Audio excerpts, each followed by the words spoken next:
Hello and welcome to the Kick in the Creatives podcast, hosted by myself, Sandra Busby, and my fellow creative Tara Roskell, offering you interviews, inspiration, motivation, and a gentle prod in the right direction.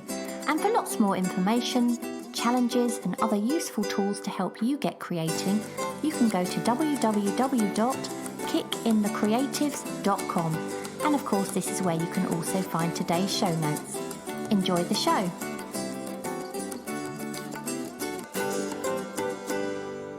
Welcome to today's episode, and today we're going to talk about the pros and cons of social media for artists. But before we get onto that, we want to say a big thank you, a big squashy thank you actually, to the people who have left us a lovely podcast review recently.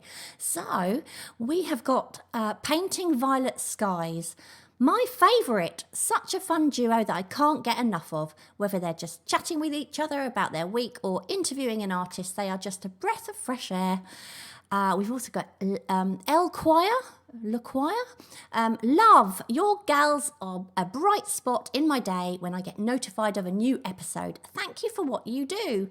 And Jez71, I love this podcast. Thank you both so much for creating this podcast. Great topics delivered with humour. Only regret is that I've binged them all. Looking forward to another episode being delivered soon. So it's so kind of you to take the time to write a review for us, as well as helping us. It helps other creatives to find the podcast as well. So thanks so much. And I literally can't imagine anything worse than binge listening to me and Tara. I was going to say, like an hour of you would be that'd be enough for me. Thanks. Charming. She's not very nice to me. You're so mean. Anyway, we also want to thank our Ko-fi supporters. We've got Katie, Peter, and Joe. I never know if it's Johanna or Joanna. So Joanna Brown, anyway. So thank you ever so much for your support on Ko-fi. And that really does help us. Not only does it help us towards the cost of running Kicking the Creatives, but it also means that you enjoy what we do. So thank you so much. Yeah, thank you very much for that. And also thanks to people who've been sharing their work with us on social media. So one person I have to mention, Susie Walker Toy, because she drew a mini me. Have you seen that, Tara? Yeah, she did one of me as well yesterday. Oh, I haven't seen that. I've got to have a look at that one. Yeah. She's been doing these tiny little miniature portraits about the size of a 10p piece. And they're coloured pencils, aren't they? Yeah. And they're really tiny. I think she's been doing them all on one sheet. And I can't believe how much detail she gets and what a likeness she can get in such a tiny little drawing. It's amazing. So How yeah, on earth does she get a likeness like that? I don't get it. I just don't know. I don't know. And yeah, I got tagged into Instagram. I was thinking, oh, what's this then? And yeah, she'd drawn me. So yes, it was lovely. You were very kind, Susie, as well. You made me look very young. And also, Jewel Mulder, she's been taking some insane shots of ice formations. I think she's from the Netherlands, but she's been capturing some of nature's most amazing ice sculptures. Have you seen those? Yeah, she did some of a bench, didn't she? It looked incredible. I mean, it did, but it's not a bench you'd want to sit on anytime soon. She sat on it, though. She sat on it for you. You obviously missed that. I missed it. Yeah, she didn't. She did. Oh, Jill, you are nuts. Absolutely nuts. We like you. Yeah. Oh, my gosh. Oh, they are amazing, though, those photographs. And it's like here, spring is, well, I say spring. We had a whiff of spring a few days, didn't we? And now it's gone back to wind and rain. But, yeah, obviously over there it's a lot colder than it is here at the moment. So shall I tell you what's caught my eye, since you haven't bothered asking? To. You always say to me, Sandra, you never take a breath. And I just took a breath. And as soon as I took my breath, you're on at me straight away. Well, I'm not used to it. So anyway, I want to say that I really like Carrie Finney's sketches. They are so full of life. She's done some faces, and there was one of people sitting around a table that I really liked. It looked like the kind of urban sketch that I'd like to be able to do. Yeah. Mm. And then, have you seen Dorothy Sneezy's quick 5-minute sketches? Probably. I've seen a lot, but I can't think what she's doing. Which ones are they? They're absolutely amazing. She's been doing figures, and she did this ballerina the other day. Oh, yes, I saw it. Amazing. 5 minutes. I know. I don't know how she does it. Fantastic. No, it's brilliant. Really, really brilliant. Anyway, what's new with you? Well, actually not a lot. I've been working on this painting, this commission. So because I'm working on that, it means I have to kind of get stuck in and not think about too much else. Obviously, I'm still drawing my cartoons every other day or whatever for Felicity Fears, and I'm still doing little illustrations for Floss and working on those, screwing them up, throwing them away, doing another one, screwing them up, throwing them away, that kind of thing. But yeah, it's just mainly this Coke bottle painting at the moment that I'm working on. But I've been watching that Draws Off programme. Have you been watching that? The one that I told you about. Yeah, well, yeah, Yes. it's on in the UK. I can't remember. Is it Channel 4? I think it's either channel. Is it channel? I think it's Channel 4. Yeah. Yeah, but it's been on every single day for like every single weekday. And we're on the second lot of contestants now. And actually, do you know what? I'm really enjoying it. The people on it are obviously beginners, like real beginners, but I think that's what I quite like about it, because obviously when you watch Portrait Artist of the Year and Landscape Artist of the Year, they're fantastic, and you kind of look at that and you think, God, you know, where would I sit in that bunch? Do you know what I mean? Yeah. It's quite intimidating, but you know, when you're watching something like that, you just think, God, they're all just having a lot of fun, and they're not embarrassed because they're beginners, because that is what the show is about. It's about beginner people having a go at life drawing, and it's been really fun. I mean, I'm not going to learn anything particularly from it, but I've been enjoying watching it. Yeah, I've caught up with those because I wasn't sure about that at first, but I did sit and binge a load the other night. And there was a woman with red hair, and I really liked the first drawing that she did. It was just nuts and full of energy, and really I don't know if you can remember that one. Yeah, I can. Yeah, because it's on every day, so it's only been a week. I think it's only been on for about 8-9 days altogether, and this week there's a whole new load of contestants. Yeah, and I think it's just a bit of fun. It's just and they only get an hour, don't they, as well? No, half. Oh yeah, an hour, and the programme's yeah. actually only half an hour long as well. So they're little bites of entertainment, which I like. Yeah. Anyway, right, on to today's topic. You don't want to know what's new with me then? I said that on purpose. Did you? Because last week I forgot to ask you. I'm just not interested in you anymore, Tara. That's what I thought, yeah. Yes, what is new with you, Tara? So, well, you know, I finished Lewis Rosignol's course, don't you? Yeah, I think I told you that. So, You did. that was really good, and I actually did the homework, which is amazing. I've also been taking part in Portrait Artist of the Week.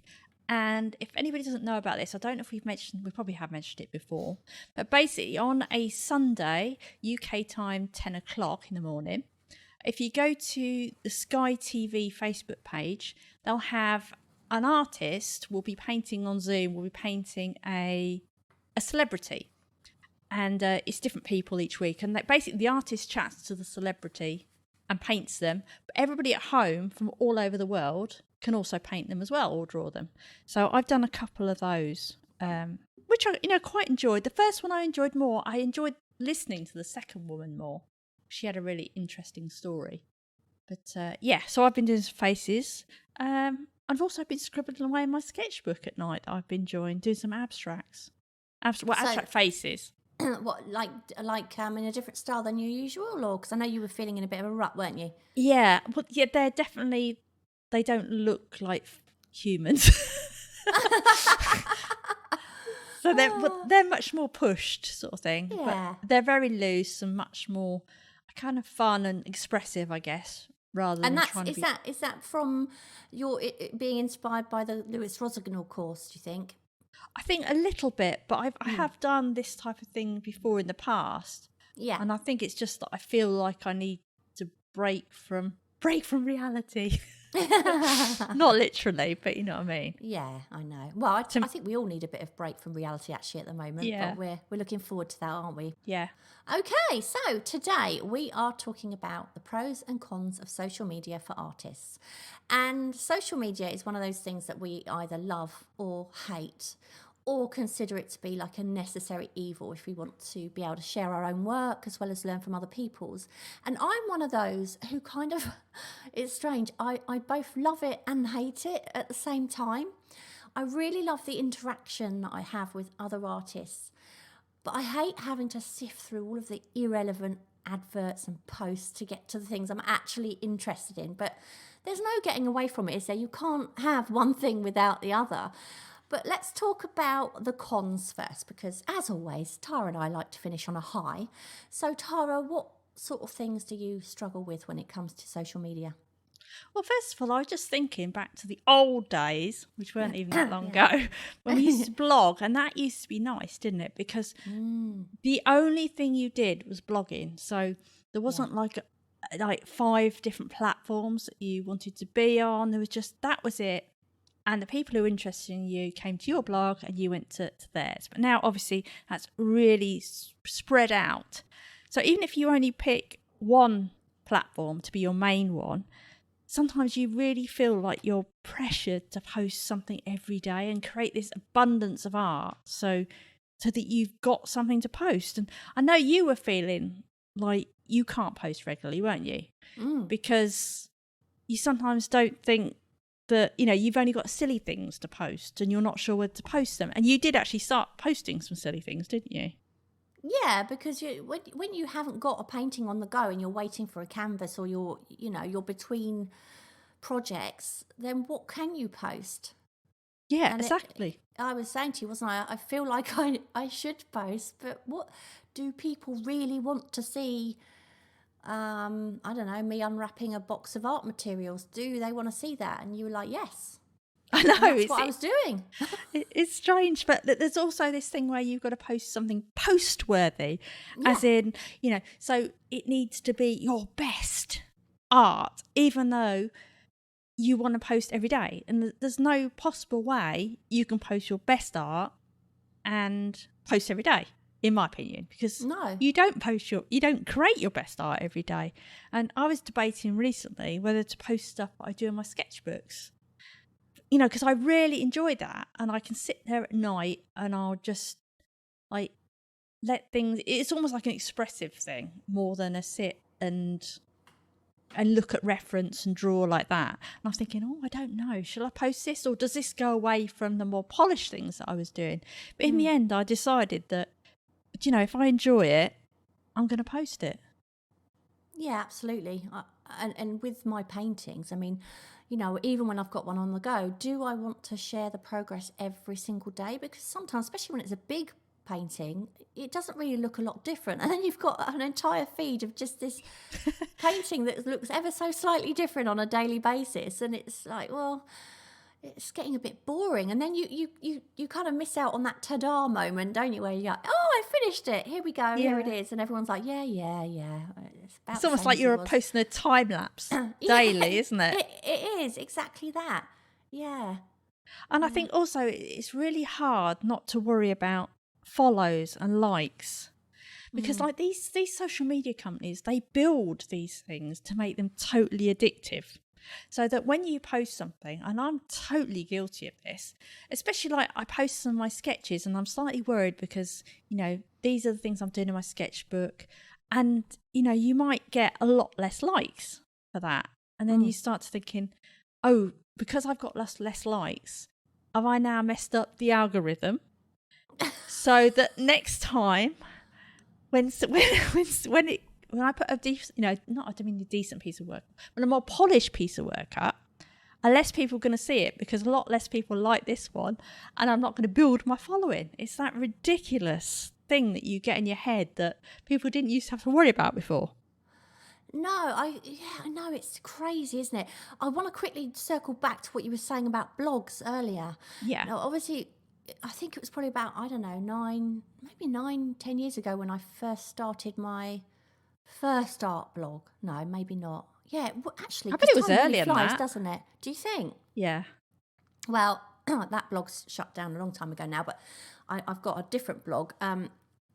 But blogging, like you say, was the thing. And I used to love it because you could share all sorts in one post. And it was almost like an online diary.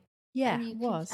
and you'd get people that follow you, and then you'd follow them, and then you'd always get the same people coming along and commenting, and it was fantastic. And then all of a sudden, I reckon about 5 years ago, blogging almost went out of fashion, didn't it? And it was always like nobody bothered anymore. And people that I was following that used to post on at least twice a week might post once a month, and then stopped blogging altogether. And then the comments completely dropped, where nobody was commenting at all, and you know, and there wasn't many posts to comment on either. It's really strange how it all changed.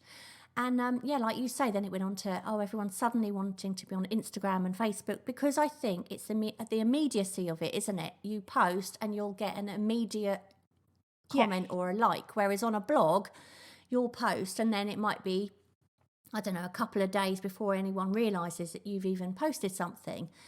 And I think that is that thing where people just need an instant reaction, and they crave that instant reaction.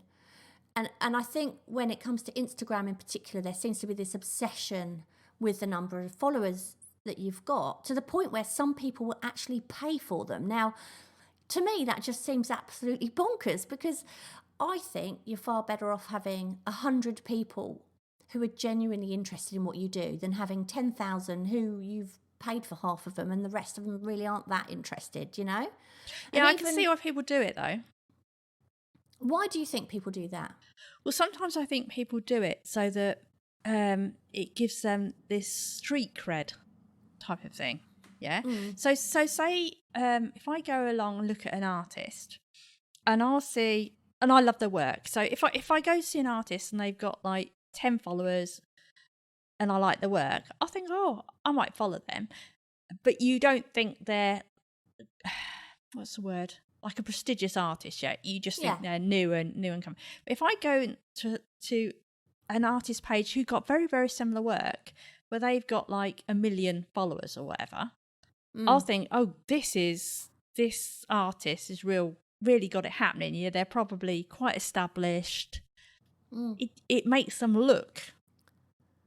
Do you know what I mean? Like they're much more prestigious than they are. I don't like it though. I think I don't either. I think what's the point in this whole? I don't think it should be even a thing that you can do. No, I don't think followers. either. I just think it's crazy. But I can see why they do it though. Yeah, I do see what you mean. But you know, I mean, even if you get new followers, remember that this is what I think, and I found a lot of people don't actually follow perhaps out of genuine interest, but they just want to get followers back. So you can always tell, because if you're inclined to look, what normally happens is if you don't follow them back within a couple of days, then they'll just suddenly unfollow you. Do you know what I mean? Or sometimes I think they'll unfollow you even after you've followed them. Yeah. Just because they're more interested in collecting followers.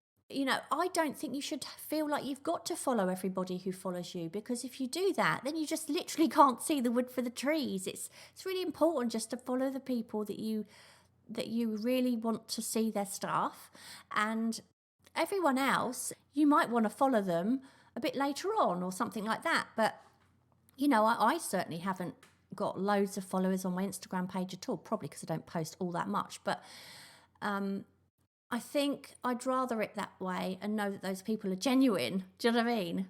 Yeah, I mean, I agree with you on that. But I was only saying that I could see why people did it. You know, yeah, definitely, But the only problem I think sometimes with whether to follow someone or not is that there becomes a point where sometimes you don't know whether to follow someone because you like them. Yeah. But it may not be. I don't mean you don't like their work, but their work might not be the type of work you would necessarily follow. Yeah. But sometimes you follow people because you like the person, because you've had conversations with them. And yeah. So there is a difference. I think it's not always just because you like their work. Sometimes it's because you like them. Yeah. You agree? Oh, definitely.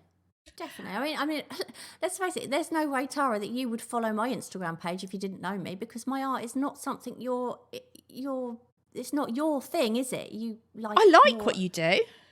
Oh yeah, I know you do, but it's not something you would generally follow if you didn't know me. I probably wouldn't. No, because I would follow more probably expressive work, even though I like what you paint, I don't tend to follow realism type work. No, exactly. And you probably wouldn't follow me either, because you probably think, what on earth is she doing? It's like, I don't think you'd follow me. I don't know. You see, I do love following people that aren't like me, but yeah, I mean, you're probably right. You're probably right, because it's That's not something it. Well, I want I'm to learn following from. you afterwards.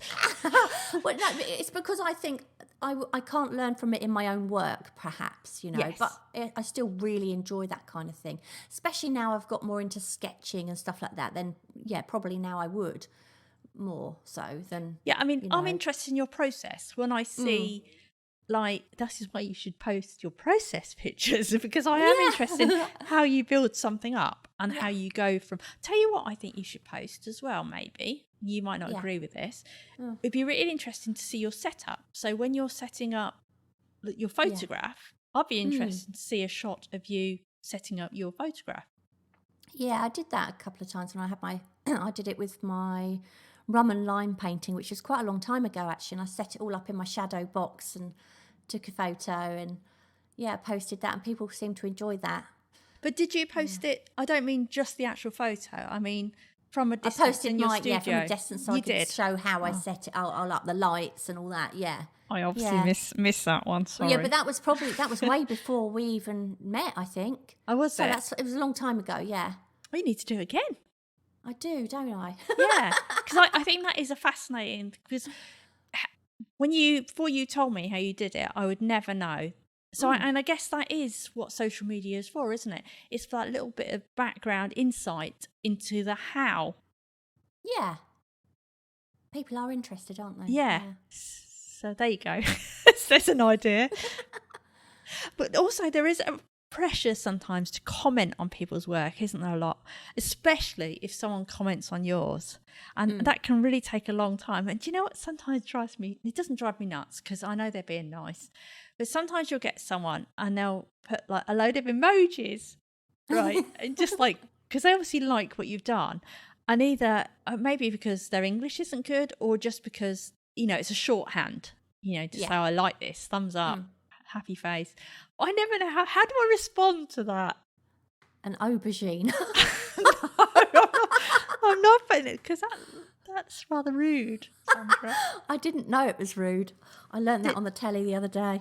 Did you think it was for making a moussaka or something? Did you? It just explained a lot. Oh, by the way, people in America won't know what eggplant. You mean a picture of an eggplant? Oh, yes. That's a good point. Yeah. So, I mean, I just tend to put like a smiley face, because I don't know what to do. Yeah, so if anybody knows the correct etiquette for responding for a positive emoji comment, and sometimes I say thank you, and I think, oh, did they actually mean I like that? If they send a sick emoji, it probably means not. Yeah. Yeah. Well, do you know what?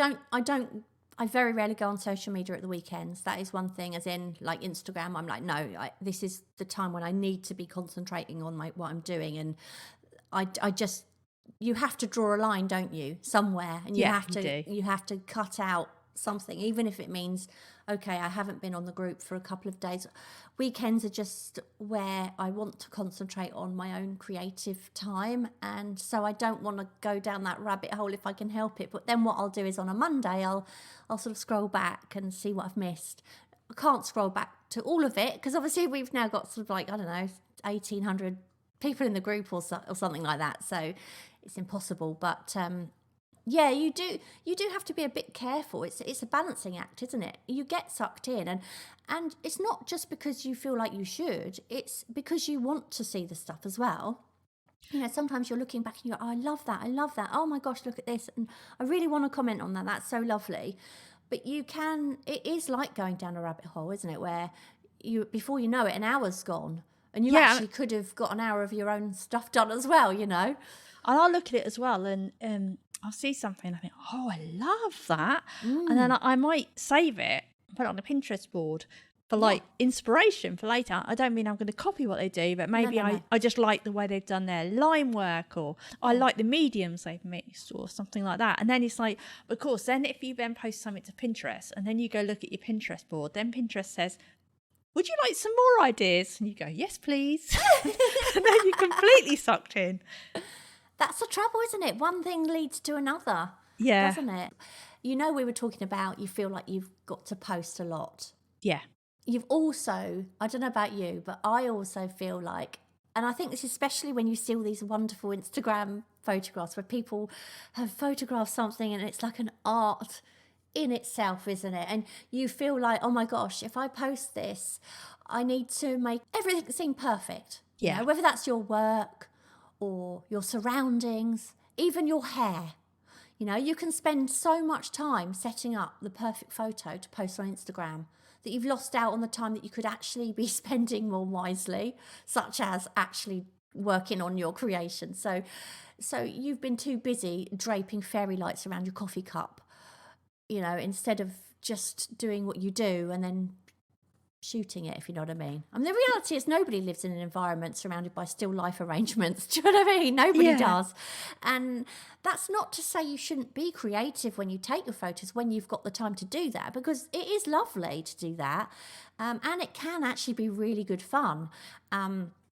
We all love looking at those photos, don't we? But get the important stuff done first. Mix it up with some reality too, because that's what we can all relate to. And I think sometimes you can feel a bit intimidated, can't you, when you look at people and you're like, oh my gosh, those surroundings are amazing. And I know there was one lady, she posts on Instagram, and she, oh my gosh, her house just looks like, well, show home. Yeah, no, not a show home, but right. like just really creative and quirky and beautiful. And it was only when I got chatting to her one day and I said, your home is absolutely, I mean, I would just be inspired in there all the time. She goes, oh no, that's not my home. This is just the bit I work in and do my Instagram shots on. Oh God, really? Oh, okay. So she's created this space where she just does all these posts and it looks like that's where she lives, and it's amazing. It's very clever. But you see, I'm in my art studio and sometimes I'm like, right, I need to do a progress shot, and I'm like, okay, I need to move that out the way and move this out the way. That looks a right mess. I better, do you know what I mean? And the reality is it's not really, nothing's perfect. When you're saying about her setting up that thing, it's like I was shooting some video a little while ago, and it's for a top secret course that's coming out soon. But basically, so my office is here, and so I've got these desks and my computer, and then paper all over the place. And then I've got some lights which are sort of stacked to one side, and then next to that is my bookshelf that I've put up with a little plastic plant, and next to that a sofa, and then some dangling it's like fake, what is it, ivy. Yeah. So if you look at the rest of the room, it looks a right mess. But if I shoot just that piece with me sitting on the sofa, the edge of the bookshelf with some art books and the ivy, and then I've got some fairy lights, it looks great. Yeah. I think but that's if you pretty shot much what wide, everyone does, doesn't it? Shoot wide, it doesn't look so great. No. I saw a photographer actually, and she was doing something on how to make your surroundings look good. And all she'd done was, she says, if you've only got a tiny bit of room, and it wasn't for art, but you can just sit. And she'd put she could bits of plywood, but she'd like arranged them behind her, like in different stacks. So there was different, so you'd have a small square, a bigger square. And if you shot in really tight down on her face, it looked really good. And it was just like a pile of old wood. How funny. Yeah, it's just being creative and imaginative, isn't it? Yeah. Yeah. And of course, like, you don't also see that behind the camera, you might have also just chucked a load of clothes, bits of artwork and everything is literally behind the camera to trip over. Yeah. There's an element of fun to it, though, isn't it? When you are trying to make something look nice. I do. Yeah. There's a creativity just to that, which I quite enjoy. But it's just being careful not to. You just can't believe everything, can you? You can't believe that that's a whole. Being creative on the most important stuff. Get that done first before you start being too faffy about that, you know. And also, I think feeling really intimidated by other people's work, that's a really tricky one with Instagram, especially because you look and you think, oh my God. But it reminded me of a conversation that we were having the other day about, because we were filming stuff about character and cartoons. And I was holding up the characters I'd just drawn, some little cartoons, and I just coloured them in with markers. And you were like, oh my God, I feel really bad now. Weren't you? Because you Yes, I remember. And then I said to you, show me what you've done. And I looked at what you'd done. And I thought, oh my God, mine looks rubbish. Because your watercolour looked amazing. And I just used markers, which just shows how two people's views of what they've done versus what another person's done is totally different. Yeah, and it was literally you going, oh, what do you think of this? And I'm like, oh my God, that's amazing. I can't believe it. They are so good. And I'm like, now I just feel embarrassed by what I've done. And yet it was the other way. You were like, oh my God, I love that. I don't understand what you don't like about it. Yours are much better than mine. And it's really strange how we both much preferred the other person's work. Isn't it odd? Yeah, and I think you're so much more critical of your own, aren't you? Definitely. Because you can see, like we said before, you can see your own mistakes. Yeah. You're always going to think someone else's work or lots of other people's work is far better than yours. But also other people are also going to be thinking your work is much better than theirs. It's just how it is. It is being self-critical, you know. Yeah, I heard a podcast, and there was a group of artists, or there was a guy who'd gone into a group of artists, and they were all obviously quite high up in the field of whatever they did. And he was saying how he felt completely intimidated, and it turned out all of them did by the other artist. And yet they were all really high up. So, yeah. Yeah, so even really pro artists feel the same. So. Yeah. Okay, so being open to criticism from other people, even if you don't ask for it. Now this, I think, is more dangerous for people who are new to their craft, because that's when your confidence isn't strong enough to deal with criticism, and actually an unkind comment can literally stop a promising artist in their tracks, which is such a shame. But there are a lot of really lovely people on social media. Unfortunately, there are also some not so nice people. So if you do get a nasty comment, remember that says a lot more about that person than it does about your work. And just because they've said they don't like it or you've done something wrong, that doesn't mean to say they know what they're talking about in the least, you know. It's good to take on board any comments that could help you, and it would be silly not to, but you really do have to have a thick skin sometimes when you're exposing yourself on the internet. It's actually really brave. Yeah, I mean, as well, if someone does give you a comment, I think it's so tricky, isn't it? Because you're like, do I just delete that if it's nasty? Do I respond? And I guess it depends how they've done it, doesn't it? Yeah, there's tactful ways of putting something, I think. Yeah. I think Instagram is relatively kind in general as a platform. I think Facebook can be a little bit more scathing sometimes, but not necessarily for art. Although we've been very lucky in our Facebook group. We've had very few nasty comments. I know there was the odd one way back, but yeah. Well, we just boot them off straight away. Yeah, we do. So nobody we've been so lucky, actually. Yeah. Nobody in our group is such a positive. It's such a positive place to be. Everybody's just encouraging everyone, and I think that is so important, especially because there are a lot of beginners on there as well as established artists. And what I've noticed is that the established ones are very, very much encouraging the ones that are new to it, because everyone in there seems to remember they were there once, you know, so that's quite nice. It's always important to remember where you were at once upon a time when you're looking at other people's work, you know. Yeah, I mean, I remember so many times I look at people's work and I think, gosh, you've only been doing it a year. I was nowhere near that good at it when I'd been doing it a year, you know. And as much as, okay, I'm on a different level to them now, you know, they're going to be at that level at some stage if they keep it up. So I never, ever look at someone's work and feel that it's not as good as mine, because it's just at a very different stage, that's all. But a different stage of their journey. And I think that's what people forget sometimes on social media when they're being a bit mean. And also, I think it may not necessarily be that they're going in the same direction as you No, exactly. as well. Because someone might be headed much more towards realism, someone might be headed towards abstract, and they may not be good at one or the other, but really good at the other. I didn't say that really well, but you know what I mean. I know what you mean. Yeah. Do you know what I hate as well is when you put something on social media and you think, I really like what I've done here. Really, and then you get the most underwhelming response ever. Yeah. And the complete opposite can happen. But when I was working on Lewis Rosignol's course, I found it quite bizarre. And I don't know if I mentioned this last time, but I put a piece of work on Instagram, just on my personal Instagram, and I got complete crickets. And then I posted that same in the actual Lewis. Did you say crickets or critics? Crickets. Oh, crickets. Like right, nothing. okay. I got nothing. Yeah. And Tumbleweed. Tumbleweed. And then I posted it on the actual Lewis Rosignol the group for his course, and I got a really good response. And then I did the same with another piece and got the opposite response on opposite platforms, which just goes to show you that a lot of it depends on the actual audience who actually happen to see it, because you don't know who's going to see it on Instagram because they feed it to different people. Yeah.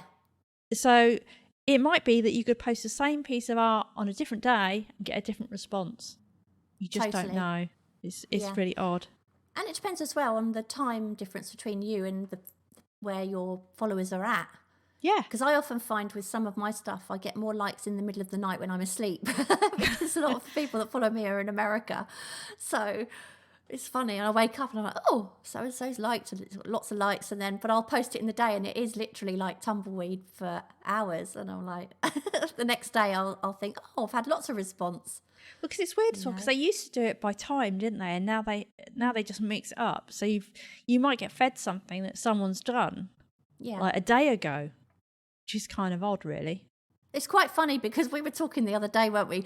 Often when I'm on Instagram, I'm actually on our Kick in the Creatives account, trying to keep an eye on what's going on there.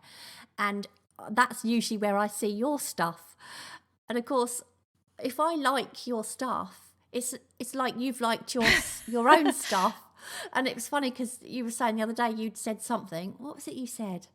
I put something in our group and you'd laughed on it. Yeah, it looked like you'd laughed at your own joke. Yeah. So I always like your stuff. I just don't always click the like because it makes it look like you're liking your own stuff. Yeah. I do laugh at my own jokes anyway, so that's all right.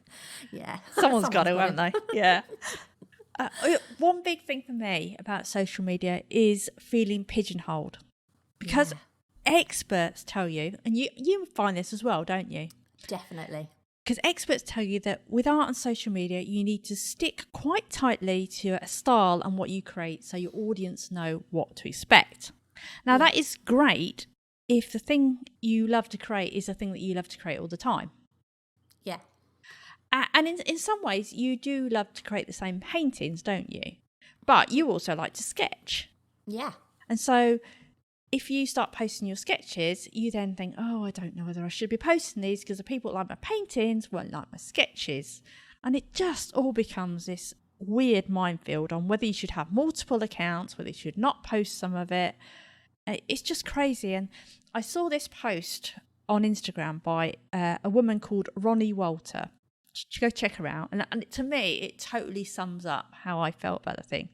And she says, who struggles to show up when you have multiple looks, interests, markets, perspectives? And she put, I do. And she put, of course, I do not know the answer to this question, even though the experts appear to be in agreement that you shouldn't confuse your audience. I prefer to think of it as, isn't she multifaceted and adorable too? I thought that was brilliant, because basically she does these big abstract paintings, and then she does these black and white drawings that she makes into colouring books, and then she also puts, and it also shows my random thoughts. It's all me plus Larry, my dog. I like that. So basically, she's just decided that she's just going to show her life. This is me. Like it or lump it, basically. But of course, like it or lump it, but you might not get the same following than if you just targeted.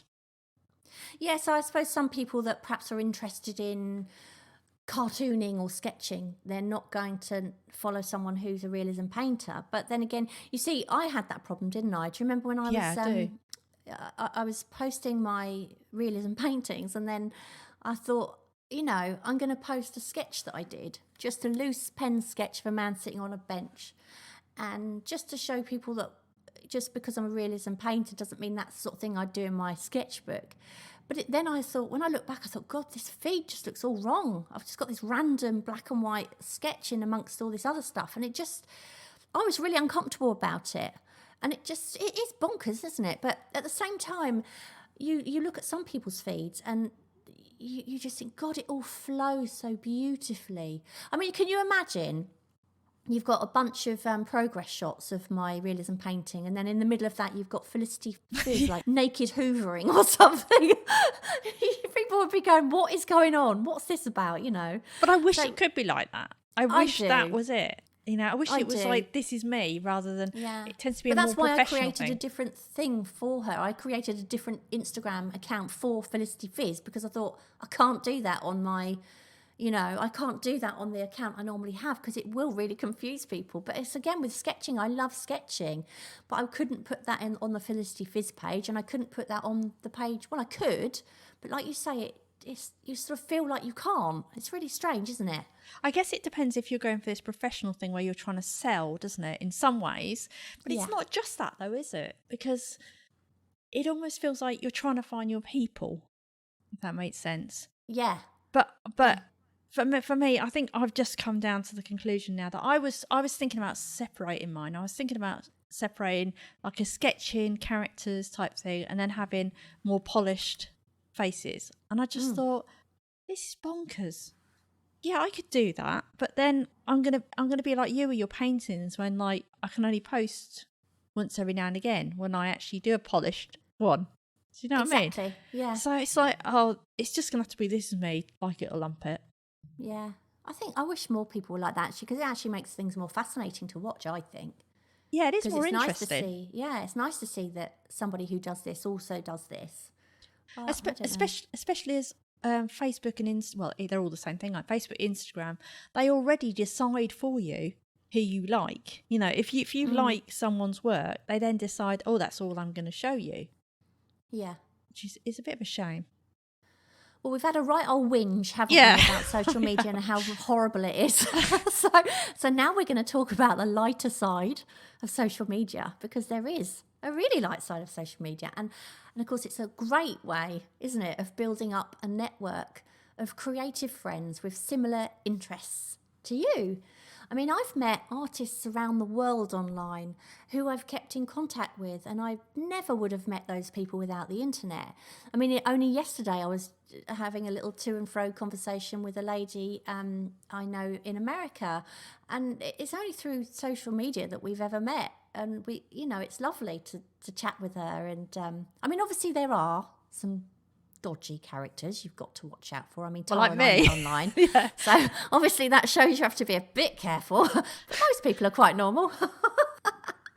Yes, but no, we met online, didn't we? So it just goes to show that actually there is a really good side to it, because it can, when you meet the right people, it can take you in all sorts of different directions, and you can form really good friendships and people that you can talk your own rubbish and they get you, Hard to find. I mean, it's great. I like, because you can go into different groups. So if you go onto Facebook, you might have an oil paintings group, you might have a pastel group, you might have like a abstract. So whereas, you might want a bit of help with that if you're just starting out, you can go in that group and ask for advice.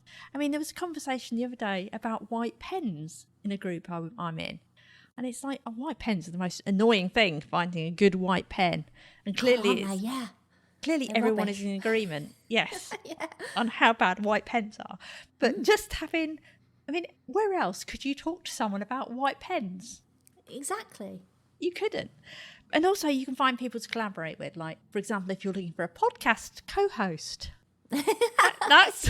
you find someone in a group. And that we found, we met in Creative Push group. I think is still growing.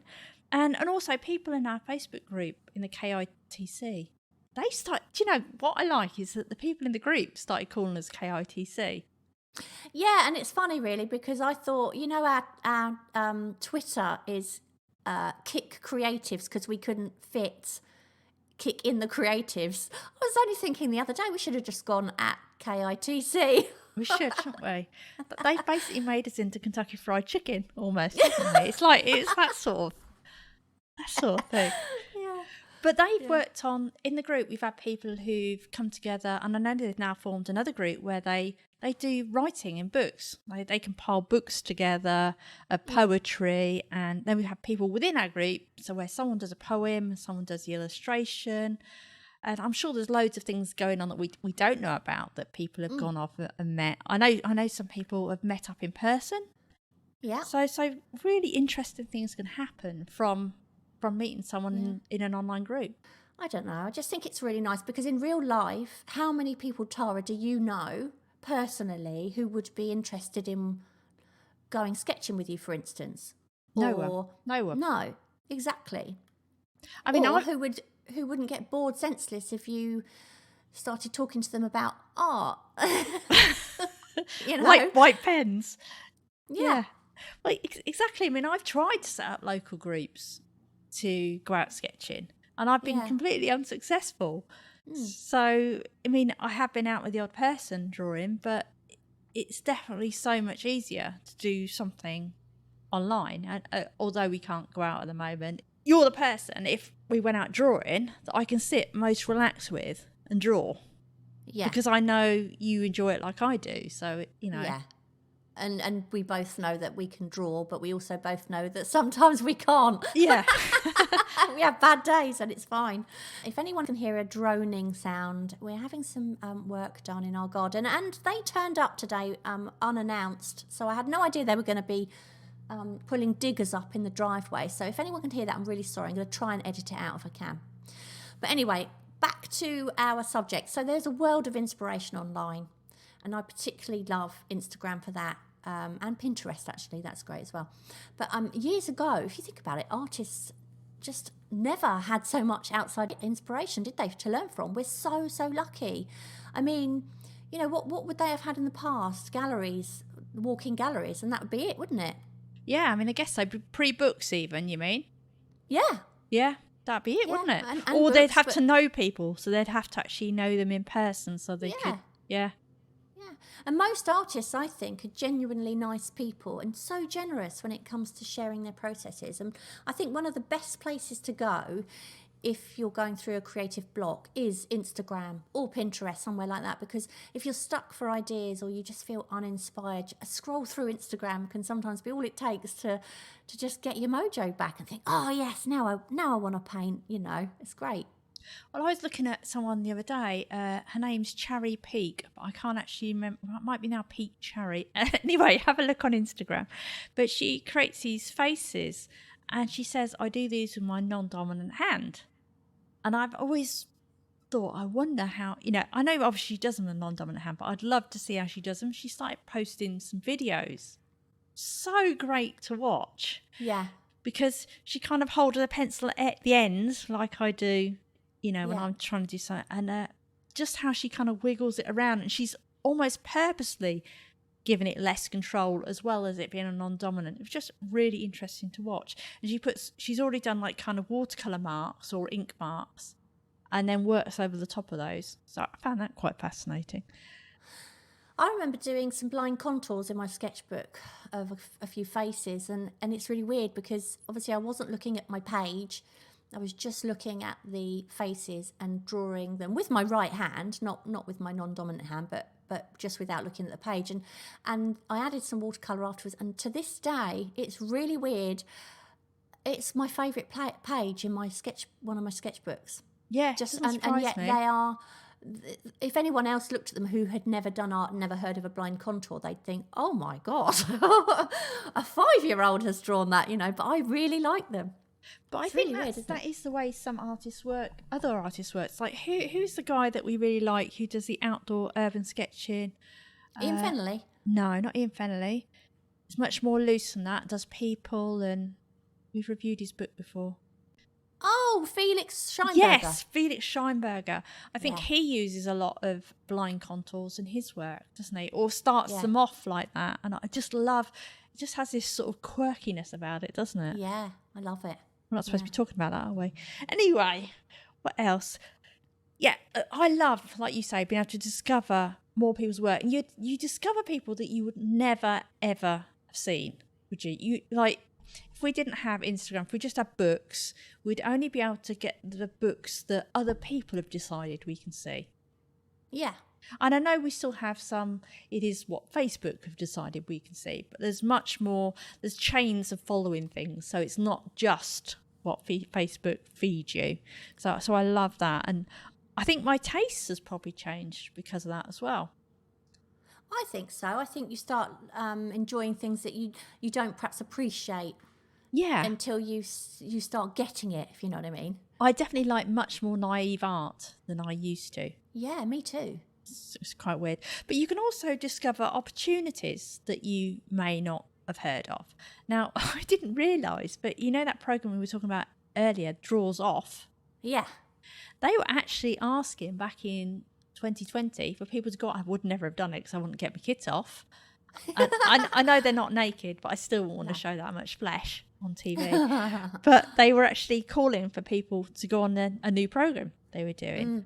But I didn't spot that. But also, I mean, I discovered online life drawing, which I've been doing through Instagram.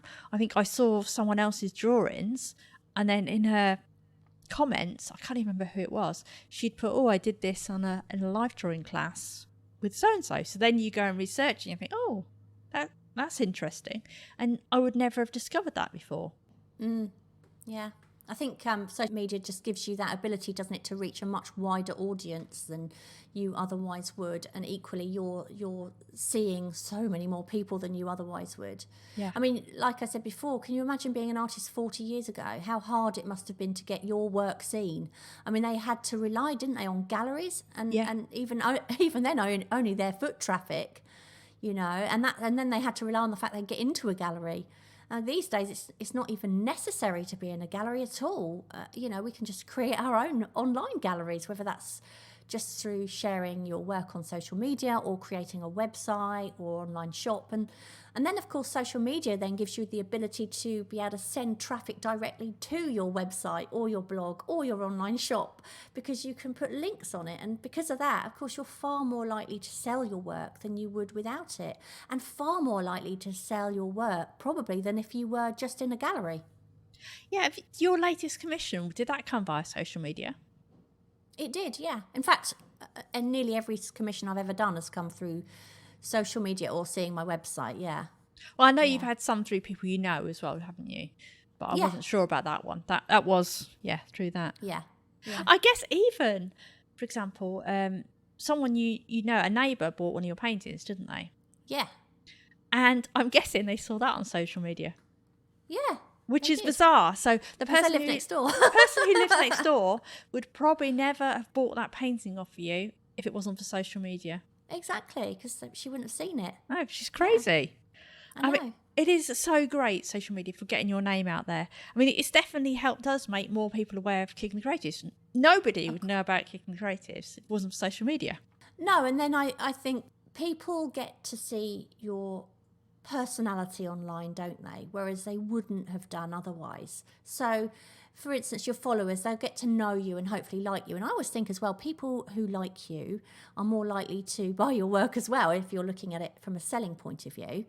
But otherwise, I just think it's easy to see artists, I speak especially in the past, as these sort of mysterious type beings, you know, who are unapproachable and a bit strange, and it's totally not right at all. And I think the beauty of social media is people get to know who you really are, and that you are just a normal person who, you know, will be painting a realism painting 1 minute and making a cake the next that goes tragically wrong. Do you know what I mean? But I think that's what people like. They like to see what goes on behind the scenes, and that not everything you do is perfect. Yeah, I always wonder, obviously, because with a podcast, if someone listens to us, they might get an idea of our personalities. But But I always wonder sometimes if, like, say you've got to know someone through just text and just seeing their social media, you wonder if you'd then get on when you met. Yeah, it's very true, because I think being in contact with someone behind a keyboard, it can be very different when you actually meet. Yeah, because I'm shocking. I'm shocking on the keyboard, aren't I? Yeah. Well, yeah, you just say it's quite funny how opposite we are, because you on a keyboard are exactly to the point. You'll say exactly what you need to say, and that is it. And I'm a total waffler who'll waffle on and on and on. And so it's really funny how the two of us are so different. And yet we're not really different. We're very similar, but on a keyboard you would think we were complete opposites. Yeah. Well, I think we are complete opposites. Are we going to have an argument about Yeah, this? I think we are. Yeah. Okay, well, let's wait until afterwards. I don't think we're our own best judges. No. And I think, to see our work through other people's eyes sometimes can be a bit of a confidence boost when it's lacking. A bit like what we were talking about earlier when we were sort of like comparing our stuff for this thing we did. And I'd seen yours and I was thinking, oh no, she's not going to like mine. And then you were feeling the other way. So it's really, really interesting. Yeah. I mean, I love the thing I said before about being able to get advice from others on social media. Even if it's just so much as, like, the other day, the Portrait Artist of the Week I was talking about earlier, there was this face that someone had done, and I absolutely loved it, of the woman this week. And she'd put work in progress, like hashtag work in progress. I was thinking, that is not work in progress. That, to me, she'd only drawn one eye. And I know that sounds funny, but it looked finished because it was just like all these lovely marks. It was so nice. And so I just went to her, I said, to me, I love this. It looks finished to me. How have you done it? And then she said, I've attached markers and Neocolours to garden canes. What? Yes. So basically she's done it. So she's at a complete distance. So she has no control over the instruments whatsoever. And made all these marks, and then obviously gone into it. She then drawn one of the eyes, but just like, the marks were beautiful. It was amazing. If I'd have done it, I'd have been so happy. But just being able to ask her, because I would never have guessed that's how she'd done it. It just kind of looked like these really interesting marks. But now I'm thinking, I need to get some garden canes. Oh, I think God, we should do I that. can't wait. Do it on video. Yeah, I'll start drawing with a mop or something. Yeah, that'd be good. it looks so good. That lack of control, I don't know if I'd be able to handle that. Sounds great though. I'm going to have to look that up. Oh yeah, Sounds really good. I'll send you the image she did. I'll send you a link. But Yeah, of course, definitely. it is great to get nice feedback on your work, isn't it? Definitely. And I think there's a lot more good things about social media than there are bad, to be honest. My favourite thing about social media is that you can have a lot of fun showing the sillier, imperfect side of yourself too. And certainly I've had great fun in the past on our YouTube channel being deliberately stupid. Well, we both have, haven't we? Oh, I was thinking about the other day, and I think we enjoyed those videos more than anyone else did. I'm sure we did. We need to make some more, but we've been working on something else behind the scenes, so we haven't had a chance recently. But we're going to sort of start doing those again, hopefully soon.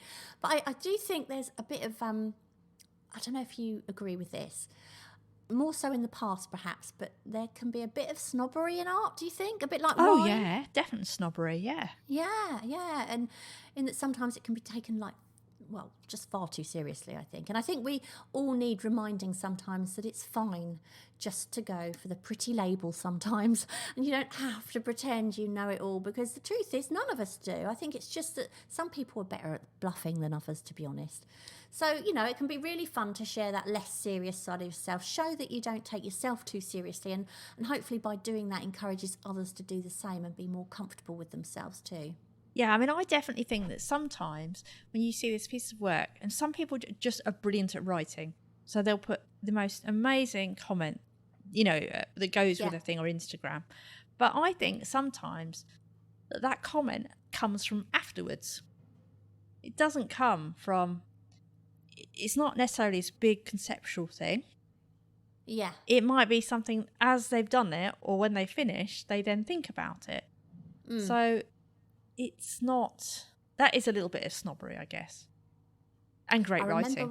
I remember once going, just quickly changing the subject a little bit, going back to the snobbery and the art, but, you know, I said it was a bit like wine. Yeah.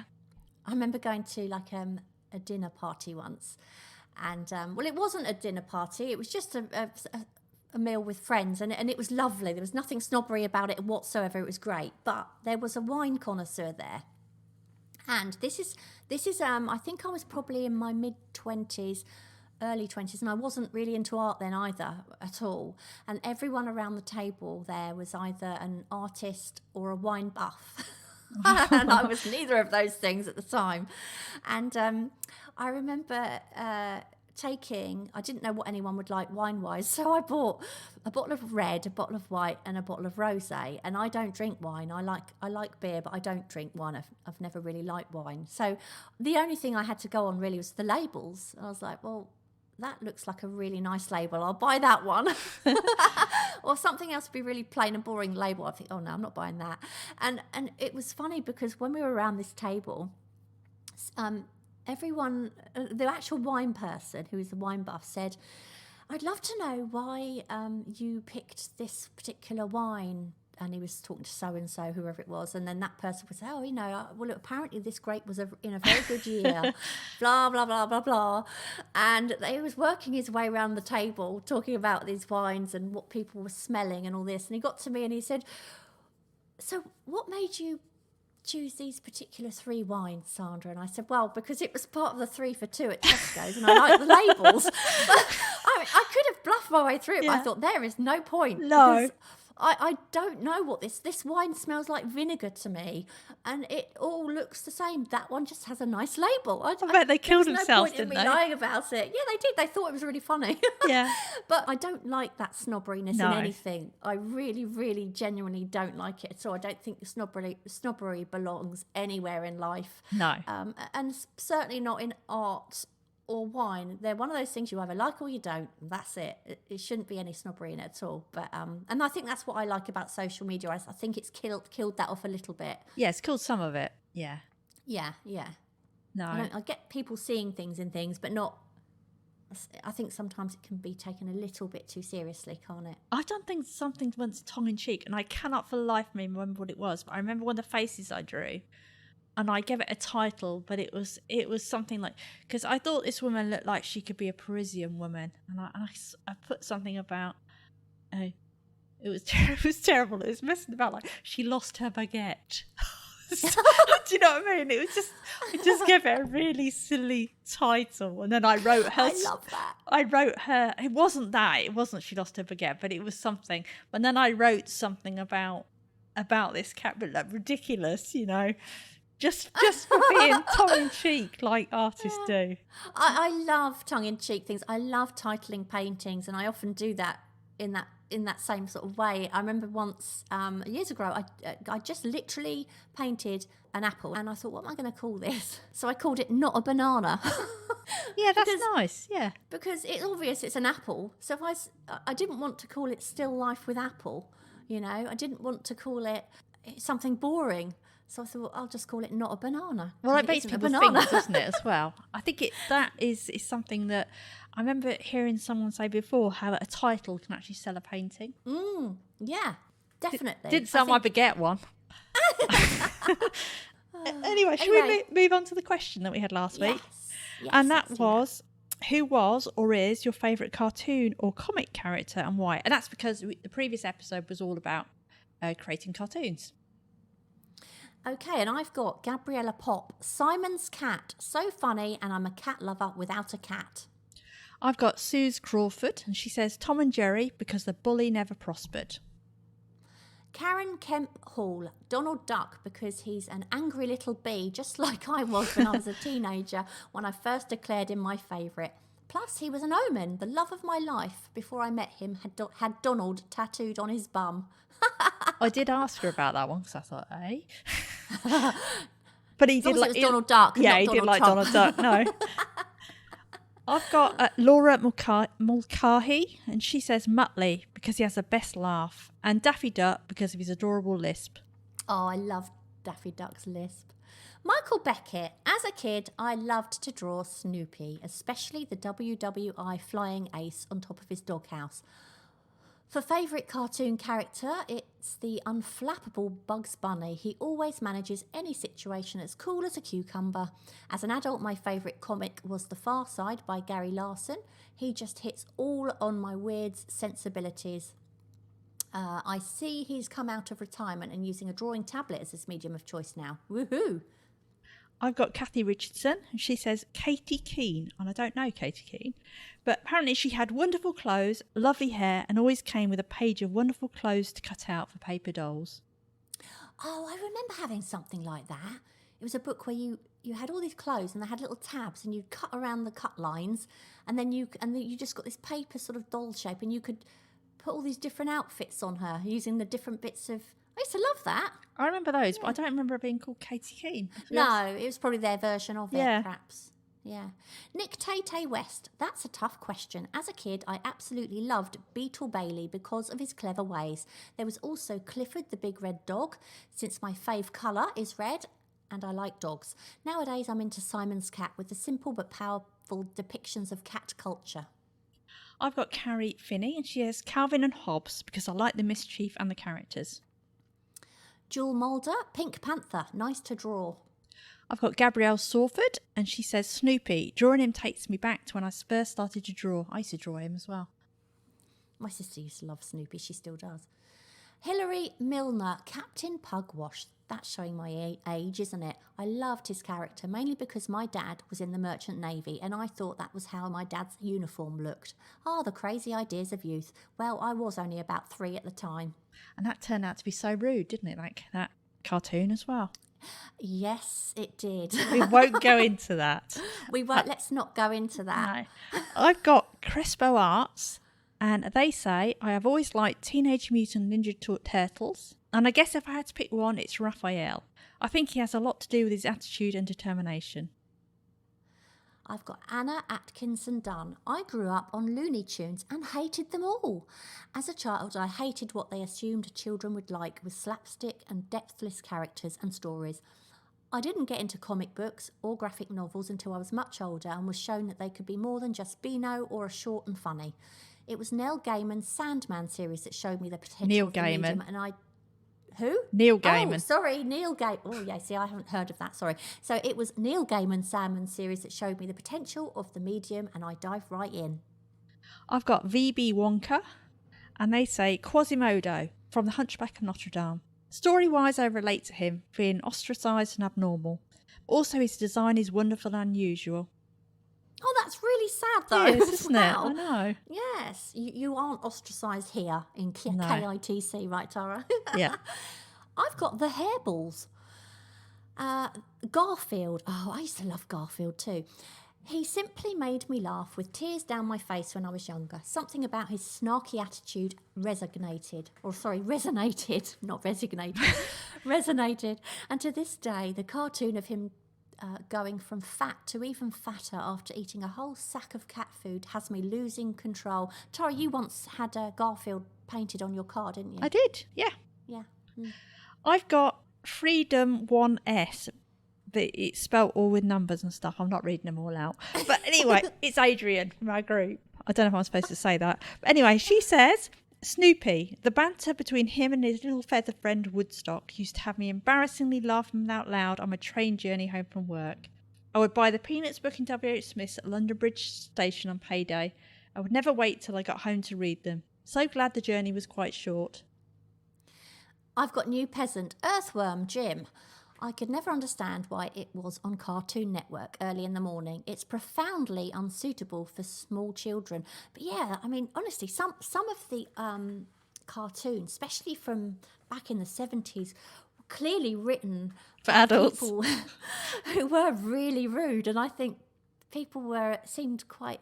Obviously, we're very innocent and oblivious to some of the stuff. But actually, yeah, nowadays you can get some really rude cartoons, can't you? Really rude. I wonder if they were making them for the adults, but knowing that it would just go over the kids' heads. Possibly. Yeah. Yeah, possibly. Okay. I've got S.R. Wilder Art, and she says, The Far Side for sure. It's one of the things my dad and I have bonded over. Great memories sharing them with my dad. I bought the books, so I have all the old collection. It's fun sharing them with my kids now.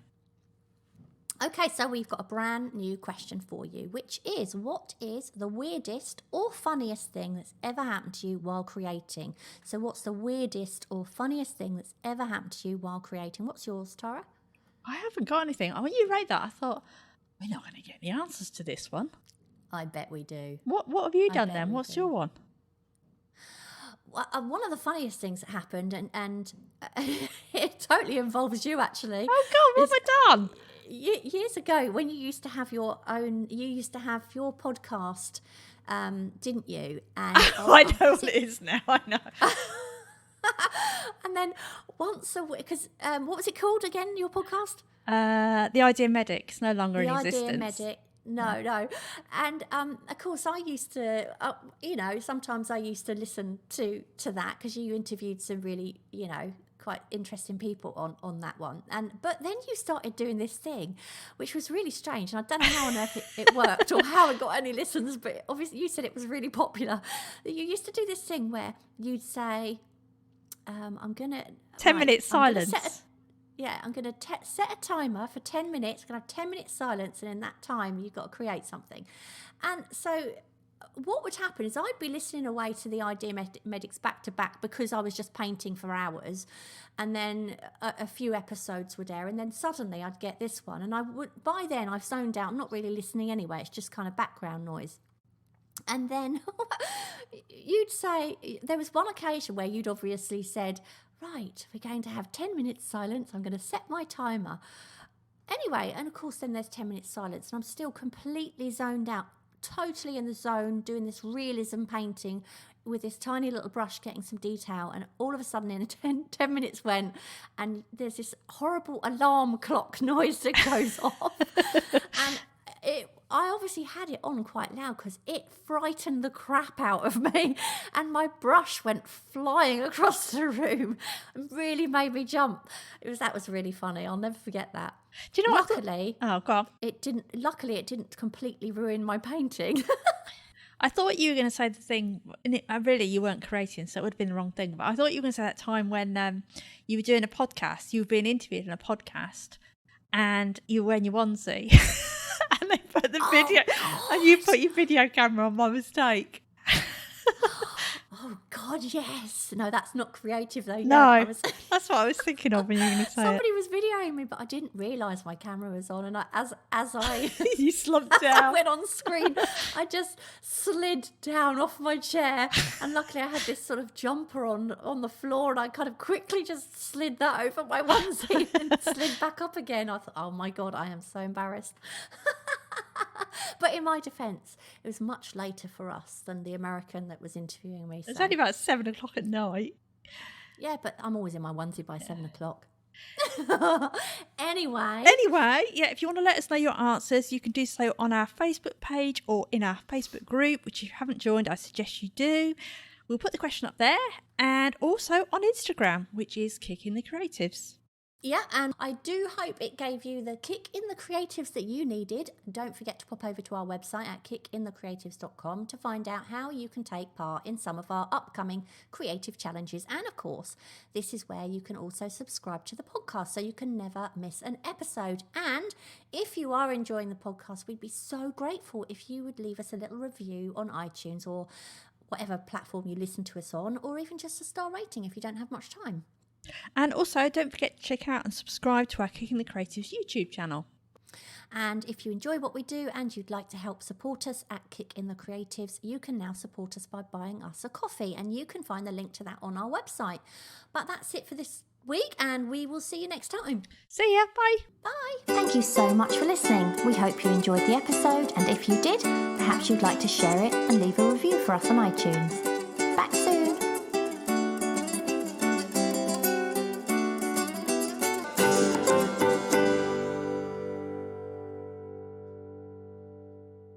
The other thing as well, I think, is actually, you've forgotten something. Oh, have I? What have I forgotten? Yeah, getting sucked in and losing out on your own creating time. How do you know I was going to say that? Sometimes sometimes you can also get sucked into spending too much time on social media, and then you don't spend enough time on your own work. Have you got anything to say about that, Sandra? You know, these are just bullet points. I thought she's missed one out.